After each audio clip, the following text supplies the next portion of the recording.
Hexarchy is a fairly new 4X game from Main Tank Software that you might want to check out if you're a fan of Civilization and similar games. I happen to be a fan of that style, so hey, good option for me. Thanks to my buddy Daniel for the recommendation. This game targets one specific complaint about 4X games: they take too long to finish. The game you're watching right now took me about 35 minutes to win, but that was playing against AI. If you're going to play against people, chances are you're looking at slightly longer games. The devs ultimately promise roughly 30 to 60 minute games. So how does this game make the 4X genre faster? As you might have noticed, this is also a card game, more specifically a deck builder, so it's Civilization meets Slay the Spire, though minus the roguelite aspects of the latter title. You'll start with ancient technology, and as you spend resources on technology and civic cards, you'll expand your deck with new military units, buildings, upgrades, actions, and wonders. Wonders will grant you a range of benefits, along with victory points, which are the more important thing to keep in mind as you play. At default, each game will run for either 30 turns or until someone reaches 100 victory points. You earn victory points from controlling hexes, your units, happy citizens, wonders, and population. Each turn, you'll generate hammers, gold, and any extra resources your cities produce, like extra food, science, horses, iron, luxuries, and so on. Hammers are your main resource and what you'll use to build most things, but you can play cards with other resources at times. Research cards, for example, you can play with science tokens. And some military units can be built with iron. Some cards will require multiple resources, wonders being a prime example of requiring hammers and gold or some other combination of resources. You can fortunately buy and sell these resources, though there's no guarantee that what you need will be available in the trade menu. I think the flow of the game feels quite good overall. You'll start your turn with your generated goods, draw your cards, and see what you can do. If you want more cards, you can pay for them one card at a time or for a full redraw, and you can trade your resources to try to make some further plays. You'll also have to manage your army movement and possibly assign some resources to specific cities. You can force a city to grow by assigning more food to it, for instance, and you can make your citizens more happy by providing them with luxuries. I found luxuries are a good way to get some free-ish victory points. When a city has a full happiness bar, if you assign more luxuries to it, the city might celebrate your existence, netting you some extra points.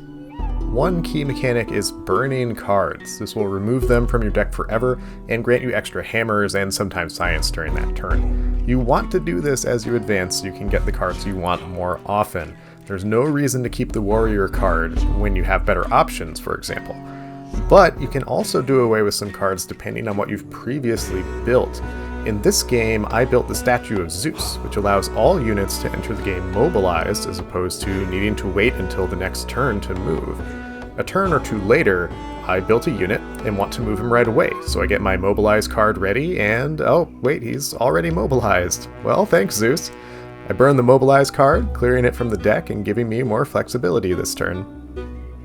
One thing that takes a bit of getting used to is combat. Normally your units can either move or attack in a turn, but they can't do both. This gives defenders a bit of an advantage. If your opponent moves several units right next to your city, you have the chance to use any unit sitting on that city to defend it. You can use cards like Charge to change this though, allowing you to move a unit and have it automatically attack. So it might take some getting used to if you're used to Civilization's style of if you can move onto the square, you can attack.